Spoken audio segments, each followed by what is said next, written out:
Hello and welcome to Tutor. I hardly know her. I'm Garrett. I'm Emily, I'm Jeffrey. and we're Hey, the there's Jeff. liveliest bunch of assholes. What is it? Are we coming down on tryptophan highs? I think it must be a post-Thanksgiving mellow. Jeff's tired. He woke up and couldn't go back to sleep last night. And I don't know, we had a lazy day, so I'm feeling the laziness. Well, it's a good thing that this entire episode is about lullabies. Tutor lullabies, good night.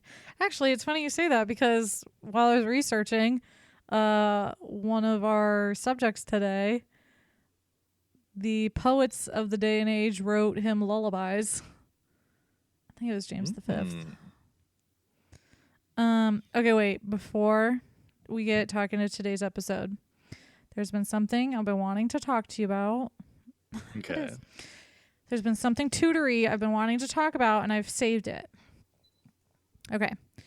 You know how Anne Boleyn is given a ton of shit for the way she snagged Henry and pushed out a queen. She got her a To be fair, it was a very well-loved queen. But then Jane Seymour did virtually the same thing, and then she died in childbirth, giving us Prince. And she's got a reputation as just like boring, or at least more angelic than Anne. Do you think Jane has the better reputation because she died giving birth to a son?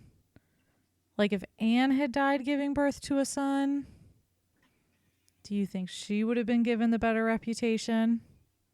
I think all around, if any of those women had given them a son, they would have been well regarded. Double stand. I mean, it's just another reason for me to dislike Jane. Like if Catherine had a son, do you think he would have gone through the trouble of having all those wives? Well, to be fair, she did have a son. He just died when he was a month old. Okay. If she had a son that lived. Living son.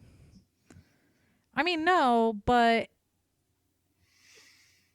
it's not so much that Henry went and replaced his wife. It's that Anne Boleyn has this reputation during the time, yeah, but even now she's kind of seen as like the homewrecker, and people look back on how she snagged Henry, which is not that bad. She did not have sex with him before they were married. I mean, yes, she may have driven a part. She may have played a part in the dissolution of a marriage, but Jane Seymour did virtually the same thing. Except she ended up dying while giving birth to a son. And I think that makes all the difference in how people see them. Totally. It's bullshit. I don't know why I was thinking about it. I think it was maybe because I was watching Wolf Hall a couple weeks ago. It does come up a lot. And then I start to talk to Jeff about it. And I'm like, no, wait, I can't. I gotta wait. And that's why Jeff didn't get any sleep last night. He was tossing and turning about Jane Seymour. Honey, wake up. No. Thinking about Jane Seymour puts me to sleep. Good husband. Anyway, what is the actual topic today? We're just talking about Scotland. That's the why? only thing I can say. That's the only Scottish thing I can say with a Scottish accent. The Clan of the Duck. Clan of the Duck. Clan of the Duck. Oh my god, I missed that. That episode of Rugrats is so memorable. The Clan of the Duck. A bunch of babies flashing people. Like you can't. It's babies doing Braveheart. It's Braveheart babies. That's what it was. I've never seen Braveheart. Jeff and I are gonna rewatch it sometime soon. I love it. It's a good movie, but it's there is flashing involved in Braveheart. Oh well, Wouldn't you be intimidated if you went to war and the opposing army was just showing you their junk? Well, I was reading about was it General Butt Naked the other day? Have you ever read about that guy? No. He was like a warlord in Africa or something, and like he was a horrible person. Like he would like cannibalize and sacrifice people because he thought it gave him power. Oh my God. He would go into battle with his men just wearing like shoes and their guns. And Where do they put their guns? it's the shit he did was incredibly heinous, but I don't know. In recent years, he's kind of like reformed and like trying to make amends for everything that he did. But oh man, Wait, he's still yeah. alive? Okay, what's it? It's General Buck Naked? General Butt Naked. Butt Naked. Well, this is a huge, The redemption. huge digression. Oh my god. The redemption of General Butt Naked. Sorry, the page you're looking for doesn't exist. Well, I'm gonna have to research that after this Yeah, episode. in the Book no. of Mormon, there's a character named General Butt Fucking Naked, based on him. Butt fucking naked. Anyway, I mean, he's got a reputation, so he must have done something right. no, awful dude. No, we are going to talk about. We're going to talk Planet about of the Scotland Dick. because Sorry. Scotland was fucked up. Scotland was fucked up. Tell us all about Scotland. How about you teach me about Scotland? Okay. First, some of this is going to be repetitive because we already talked about Margaret Tudor and we already talked about Mary Queen of Scots, but I've kind of wanted to talk about about Scotland in relation to England during this time period because they were always fighting with each other. So some of it's going to be a little bit repetitive. But actually, I thought we'd start. Jeff and Garrett, do you guys remember what I talked to you about Margaret Tudor and then Mary Queen of Scots? Do you guys remember anything about them? Nope. I know Mary Queen of Scots had a really great show on CW. Wonderful show. Emmy Award winning. You know what really sounds great on podcast? The sound Chewing of Emily M&Ms. chewing food. So today we're going to talk about you guys really don't remember anything? Mary Queen of Scots.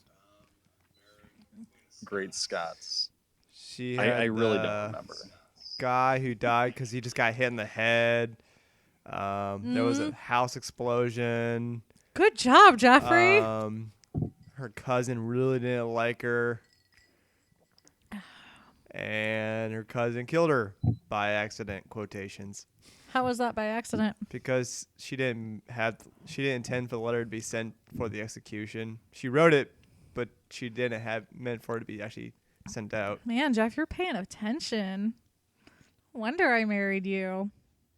This is the same guy, guys, audience members, who I mentioned once when we first started dating that I'd worked at a place called Fox and Hound.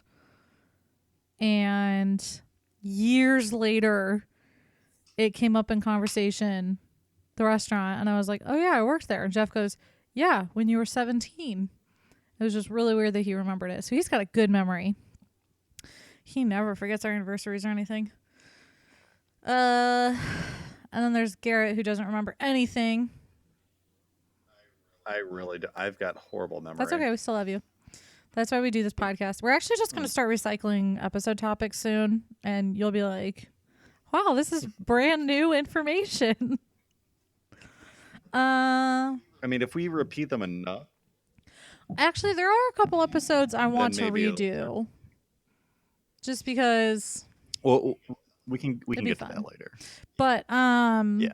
But no, today we're going to chat about Scotland. So we're kind of going to go through all of the kings who reigned during the Tudor reign. And I just got sad because I meant to draw a family tree so you guys could understand some of the connections, but I'll just have to do that afterwards. So first of all, Scotland is fucked up. They will not stop fighting with each other. They're just like constantly bickering. It's like everybody's family at Thanksgiving. Loch Ness is real. No, it's not. Haggis is delicious. No, it's not. I don't think anybody thinks haggis is delicious. Except the Scots. I don't even think they think it's delicious. But they have to eat it. I mean, somebody's got to be eating it. Mandatory haggis. It's served at schools locally. That's what all the kids get at in school. Jeff and I were watching it haggis once. again. Jeff and I were watching how it's made, and they made haggis, and it did not look. They say never see how the sausage is made. It's not awesome. It's terrible. It's just a bunch of ground organs shoved into a meat sack. I thought it was shoved into a stomach. And That's a meat sack. Oh, okay. We're gonna insult the one Scottish listener we have. So Scotland had a war for independence going on for a long time, and twice Plantagenet kings tried to conquer Scotland in the 1300s. And so this war for independence was actually like 200 years of constant battles. And some of them were small and some of them were big, but it wasn't like the American War for Independence. So then during the Wars of the Roses, because all the English kings wouldn't stop fighting with each other, Scotland had a little bit of time to like recover and just like get a little bit peaceful. And when Henry VII came to the throne, he was like, okay, I really can't, I'm a miser and we really can't afford to go to war over and over again with Scotland. I have much bigger fish to fry, like Perkin Warbeck. Oh, Garrett doesn't get that reference. He wasn't here last week. Anyway. womp womp. Womp womp. So Henry VII was king of England and James IV was king of Scotland, and they wanted to create a peace. So of course, in those days, the only way to create a peace was by marrying off your daughters. So Henry had a beautiful little girl named Margaret, and he was like, hey, she's a couple years old. You want her as a bride? So when she was, I'm really bad at math, 7 years old, she was betrothed to James IV of Scotland, and he was 16 years older than her because everybody's disgusting. Okay, so I actually want to talk a little bit about James IV of Scotland because he was interesting. So when he was 16 years old, the Scottish lords, you're going to hear about them a lot because they're all assholes. They rebelled against James III. They really didn't like him. So they grabbed his son, James, and they're like, hey, you're going to lead our army. So there was a battle going on at home about that, and a man who pretended to be a priest ended up murdering James III. So James IV came onto the throne. He always felt guilty about his involvement in this, so his penance was to wear a chain around his waist for the rest of his life. So, yeah, I don't really understand that one. I figured a hair shirt would be a thing, not the chain. Ugh. He had a lot of mistresses. I wonder if he took them off when he got laid. No, leave the chain on. And that's how BDSM was invented. James IV of Scotland invented BDSM. And that's your fact of the day. Fact of the day. So this actually made me laugh. James IV was interested in golf because he's Scottish, hunting, and dentistry. Like his hobby. People normally was don't take up dentistry as a hobby. I just like, do you think he had courtiers with bad teeth and he was like, oh, when that falls out, can I please have it? I'm like, sure. Also, I don't even want to imagine what Okay. dentistry was like back in the day. Well, I can't tell you about it, what it was like back in those days, but braces existed in the 1700s because Marie Antoinette had to wear braces before she got married. Weird. I know. Probably not much medicine for that kind of stuff. So Scotland was really fucked up because the nobles controlled more land than the king. And that's not the fucked up part, but they generally didn't like the king ever, no matter whom it was. They were just like, fuck this guy, I don't like him. James IV, like I said, had a ton of mistresses. One of them was actually poisoned because Scotland's fucked up. I drink every time I say that. You're all gonna get hammered. So he had Also, way to alienate all of our Scottish listeners. no, they can drink as much as they want or as little as they want. I'm not going to force it. So he was in love with one of his mistresses, and the Scottish lords didn't want him marrying her because that would elevate her and she could, choose favorites and blah. They're all just assholes, pretentious, mean girls type assholes. And so they had one of them poisoned, and along with her 2 sisters, just for good measure. So he was really devastated, but then he just picked up another mistress because that's what he did. So he had like 5 or 7 illegitimate children by the time his bride came over from England. So a couple people made sure that she wouldn't go to England until she was she wouldn't marry James in Scotland until she was about 14. Remember, her grandmother was the one who gave birth as a 13-year-old, and it wrecked her body forever. So she arrived in England, this is going to be bad if I can't say Scotland versus England. Thanks. Have fun editing that out. In 1503, she went to Scotland, and at that time, James was 30 years old because they're disgusting. So she was 14. And for the most part, there was some decent peace during the Henry VII years, but then Henry VIII came along, and he was a giant dipshit. You remember how at one point he was like, "Hey, I'm King of Ireland now." He did the same to Scotland. He was like, "I am your overlord." And Scotland was like, "No, we're good. Thanks." You guys are really chatty this episode. It's really difficult to continue with this. I'm trying to think how that works. I mean, so who's actually in charge of Scotland at that point? Does he just go to war for it? No, it was just Henry being a twat. I think it was kind of one of those things where he's like, you can be king, but I'm your overlord, so you have to pay homage to me. They're like, yeah, so sure, basically, whatever, and James was renting Scotland from England, according to Henry VIII. So here's something that's really important to understand a little bit about Scotland. There was something called the Auld Alliance, AULD, and it basically meant France and Scotland were best friends forever. And France was a very jealous girlfriend, so Scotland couldn't be friends with England if it was going to date France. So that's important.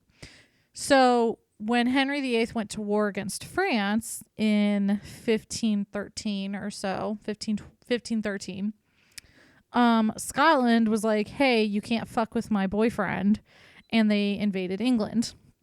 Okay, now here's something funny. James the Fourth was very what's it called when it's like the Middle Ages and knights are very loyal and gallant. Chivalry. He was very chivalrous. And according to like the code of chivalry, he had to send a 1-month notice RSVPing to his invasion. So he wrote to England and he goes, "Hey, in 30 days, I'm going to invade. It'll be a surprise." That's what? Like that? I don't know. Master tactician over here. The Lord of War. Excuse me, I'd just like to let you know that we'll be invading you in a month's time. He's so polite. So that happened while Henry... What? Like Hugh Grant, he's just so nice. So that happened while Henry VIII was over in France, and Catherine of Aragon was regent, and she was like, "Well, I'm my mother's daughter, so fuck you, Scottish." And she had them defeated at the Battle of Flodden, Flodden, in case you thought I was saying something else.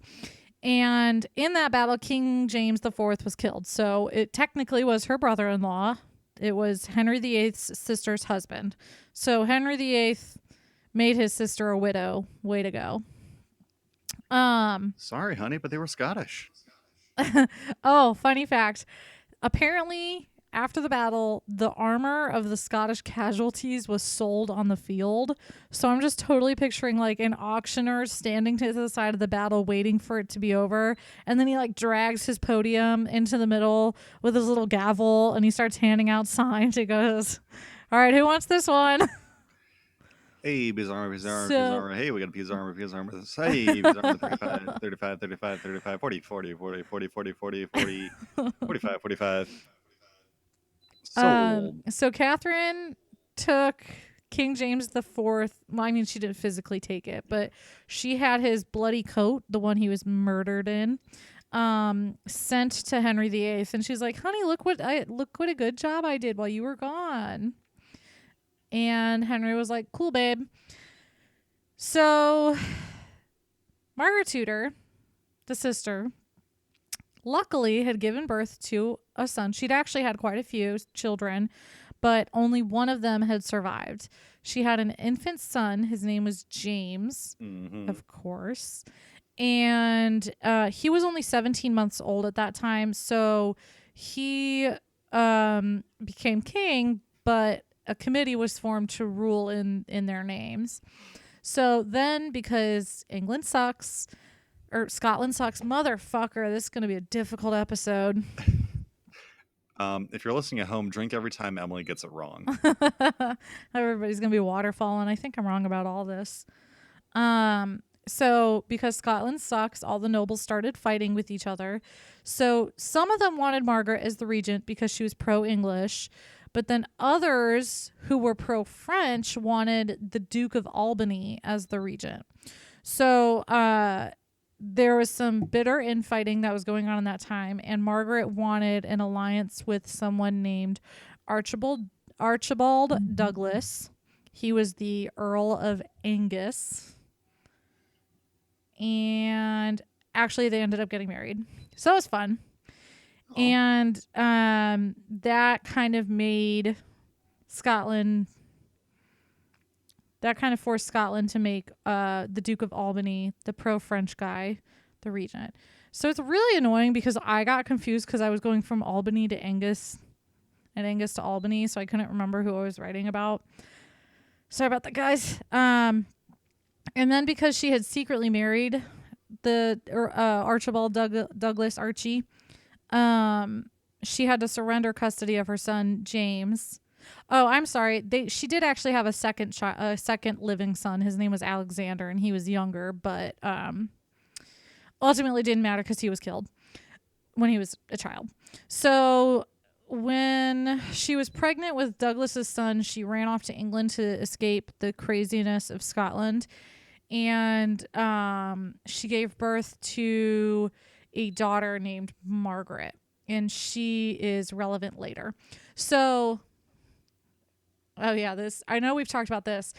Margaret divorced Douglas because he was a cunt, and then she married, man, did I just use that word on the podcast? It's a British podcast. We're fine. Then she married someone named Henry Stuart, and her ultimate goal was to try and make peace between the two kingdoms, because she loved her home of England, but she also cared about her adopted home of Scotland. So she just kept trying to make peace. Didn't really work because Scotland. So the little boy James, he was controlled by the regency until he was about 12, and then he was like, hey, I'm gonna be the king now, and everybody was like, cool, that's totally fine. Except 1 year later, his stepfather Douglas, not the second husband, not the third husband, but the second one, took him prisoner for 3 years, and actually during that time they had peace with England. So that was really nice. But then James, the king, was like, I'm going to escape. So he did. And that ended that short point of peace in which the king was prisoner. So that was weird.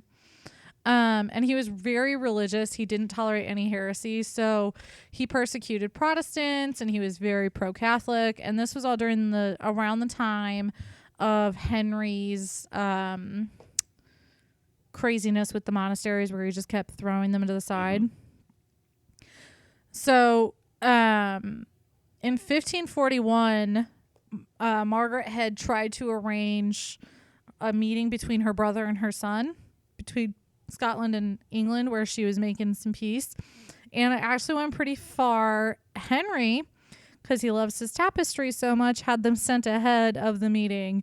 But then James didn't show up. He was like, fuck this noise. I don't give a shit. And Henry was like, well, clearly this means you're loyal to the Catholics and this is a cause for war. So fuck you. And then when Henry, back to the King of Ireland thing, Henry was like, hey, I'm King of Ireland. And James was like, oh, well, I am the Lord of Ireland. Who can play this game? It's like kids on a playground saying, So- I'm the most powerful. No, me. Yeah, it really is. So then, in continuation with the old alliance with France, James married Madeline of Valois in 1537. Didn't last long. She died like 2 months later from TB. And so he married a woman named Mary de Guise. She had 2 sons before her marriage. She'd been widowed by a French guy. And then she had 2 sons with James, but they both died. And then she had a daughter named Mary in 1542. However, in 1541, there was the Battle of in 1542, there was the Battle of Solway Moss. And it was with England, of course. And James became ill because they were all weird in that time. They were like, oh, he died of a broken heart from losing the battle. But honestly, it was probably just the endless diseases people got those days. And his daughter was born.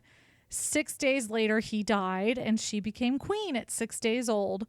And when he was told he had a daughter, he's quoted as saying, it came with a lass, it'll gong with a lass, meaning my dynasty started with a girl and it will end with a girl, because his family came to be kings through a marriage alliance with Robert the Bruce's daughter. So that's how they were that's how it happened.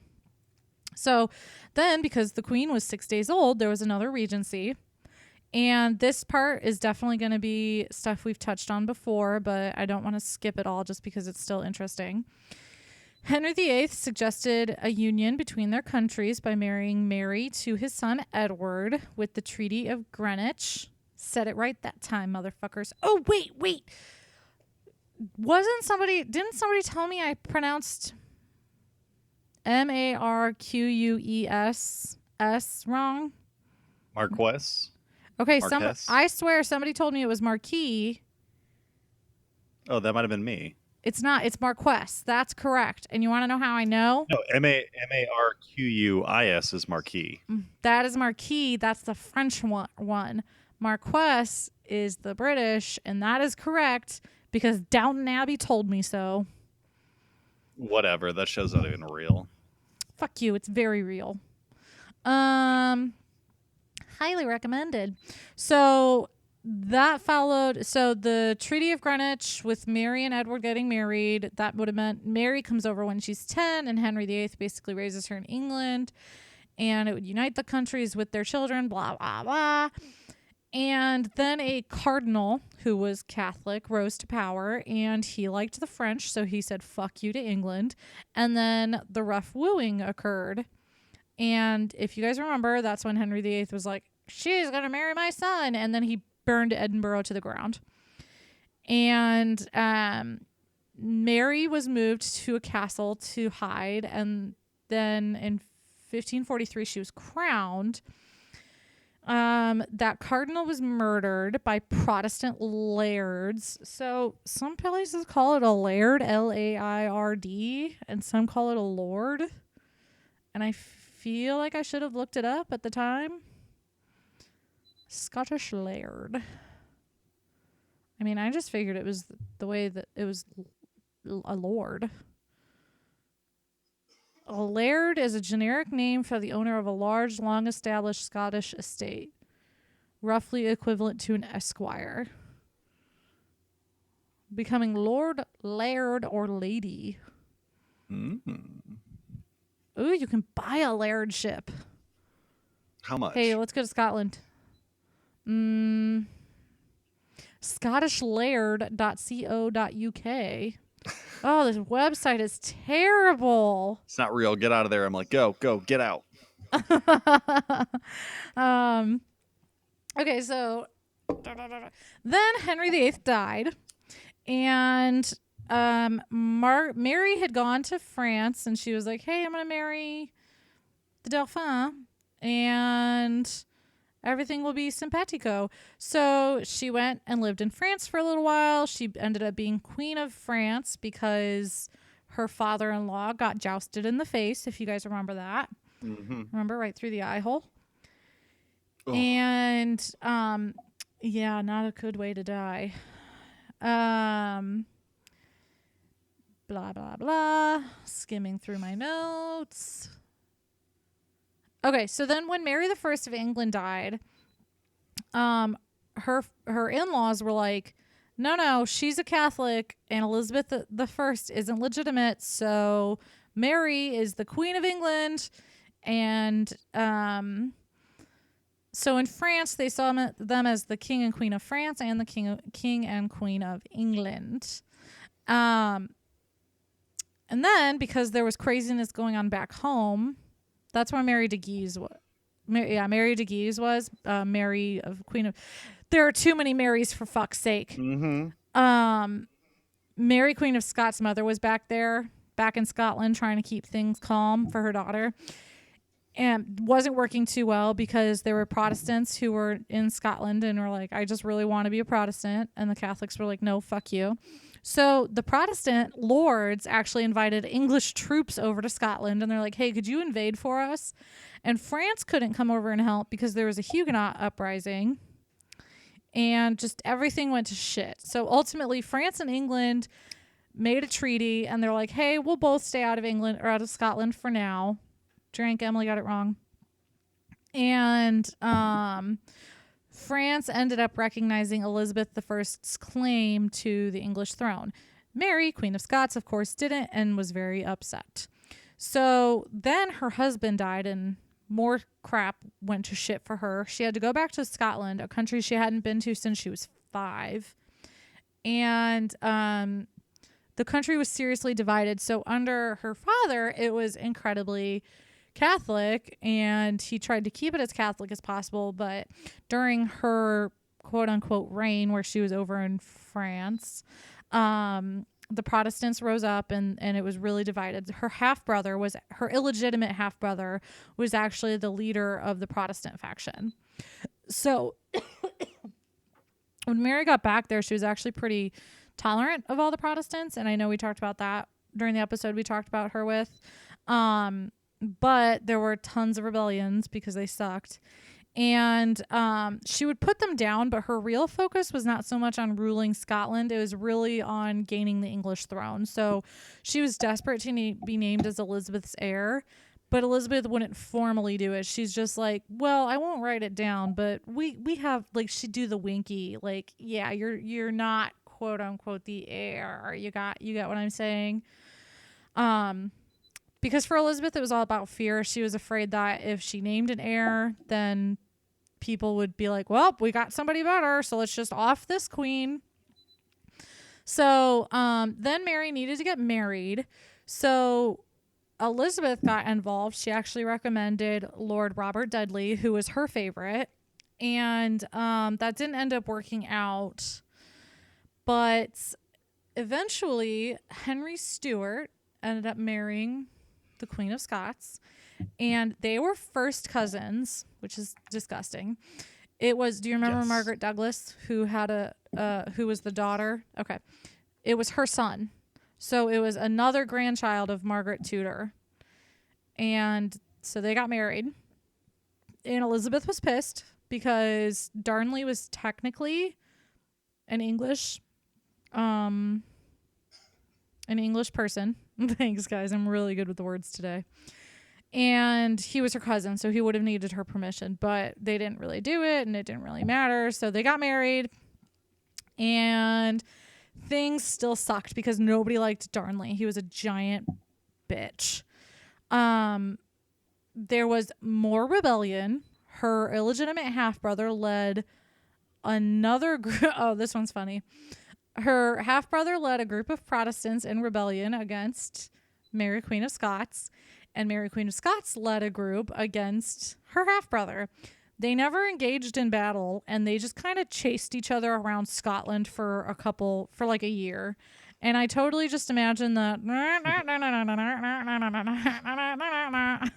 like the entire time they're running around. So Darnley was the little bitch, and he asked his wife if he could be co-regent, meaning that if she died, he'd still be king of Scotland, and she said no.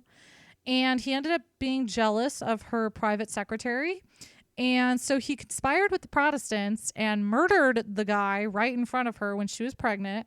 And then he went back to Mary, and he's like, "Oh, I'm so sorry. What a terrible mistake I've made." She ended up giving birth to her son, James, in 1566. Interestingly, Elizabeth I was his godmother. It's kind of what they did back then. They just pick a royal and be like, "You're the godparent. You're the godparent. You're the godparent." And then Darnley was killed in a house explosion / strangled to death. The house exploded, and then he was found in the field strangled. So, obviously, unless the house strangled him somehow.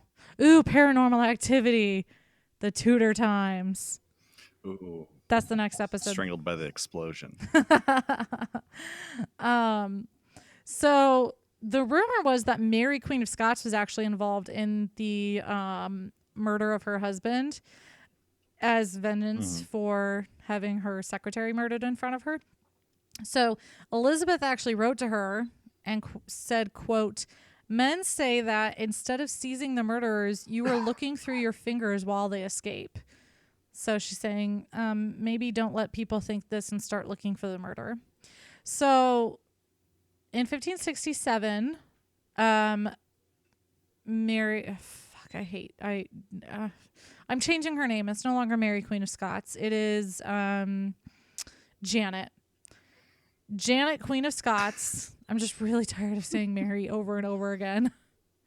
Janet, Queen of Scots, was visiting her son, who was just a year old, and she was abducted by a Lord Bothwell.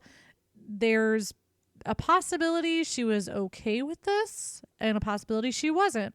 But they secretly married, and they did it in a Protestant ceremony, which is really weird. And the Scottish peers were really pissed because they're Scotland and they need to be pissed about something. So they raised an army, and ultimately Mary was taken prisoner, and she was forced to abdicate to her 13-month-old son, James.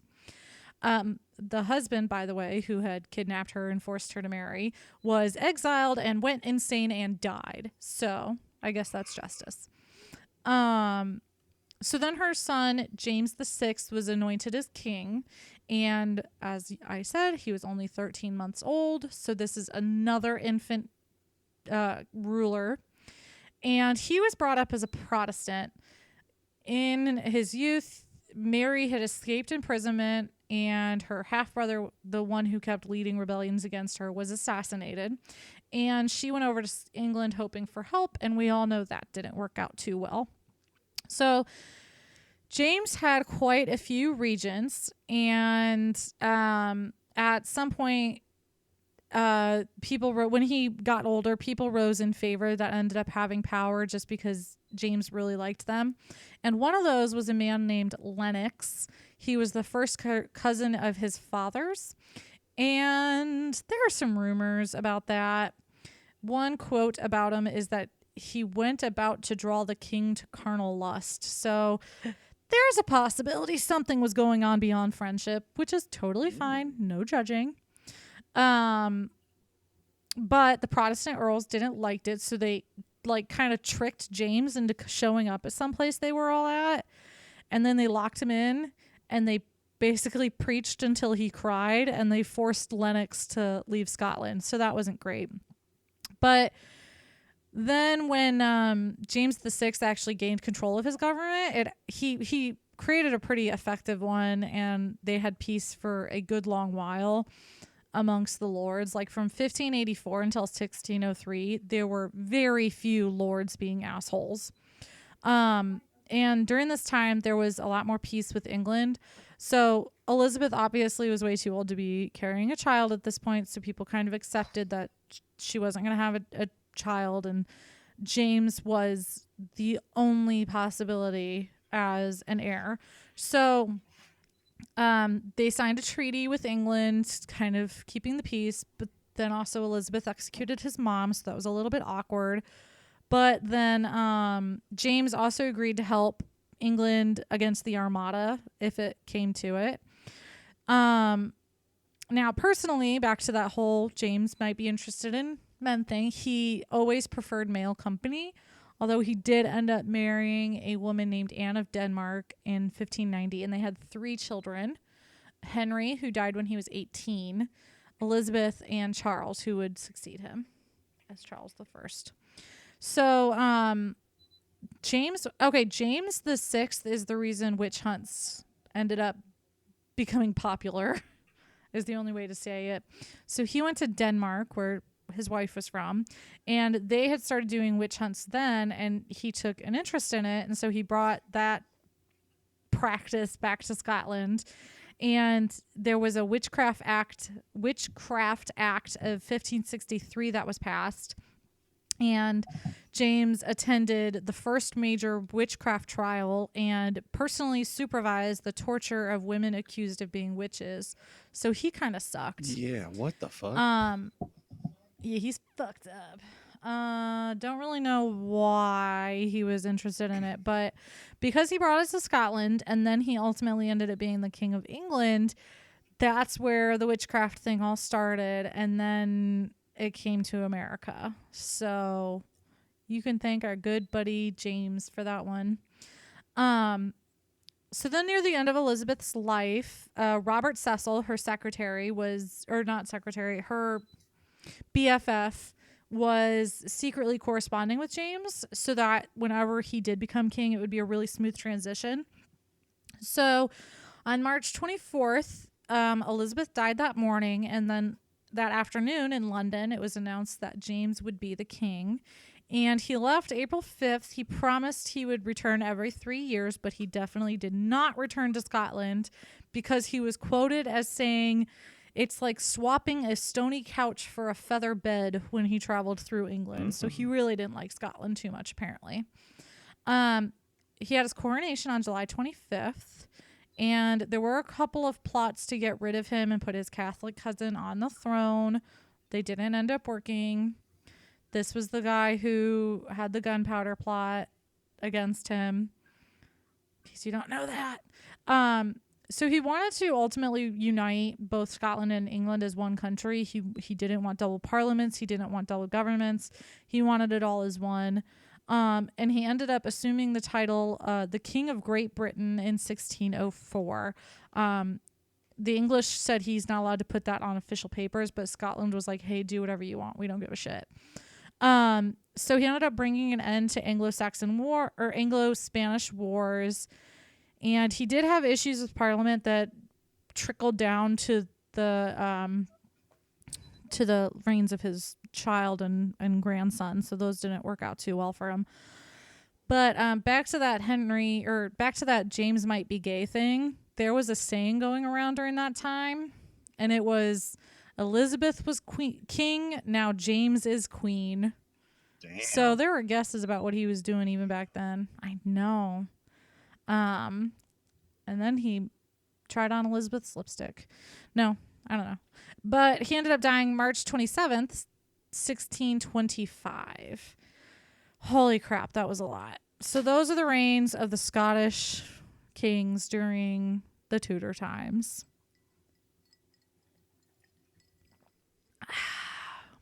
Take a drink. Done talking. Congratulations, Emily. You did it. Thank you. Thank you very much. Jeff doesn't look at all amused. I think Jeff died. Oh, shit. Now I have to find another husband. Garrett, what are you doing? You want to get married? I've got a thing. And so I'd love to. I just sorry, right. man. All right, taking open casting calls for spouses. Whoever wants in this. I'm full of Tudor knowledge. So just, I don't know, get on Twitter or Facebook and let me know. Speaking of Twitter and Facebook, Yes. follow our social media if you haven't. Please do. Twitter, it's at Tudor Know Her. And Facebook, it's just Tudor I Hardly Know Her. So, anyway, do that. Man, this is a really sleepy episode.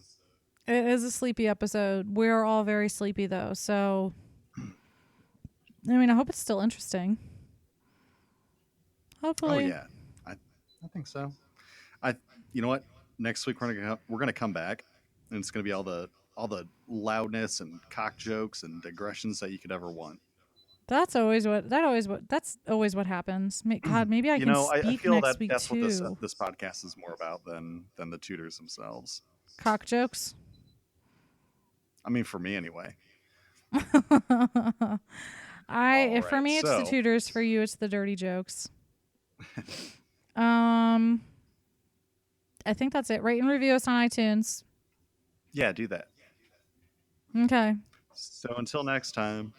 Divorced, beheaded, died. Divorced, beheaded, survived. survived. Goodbye. Bye.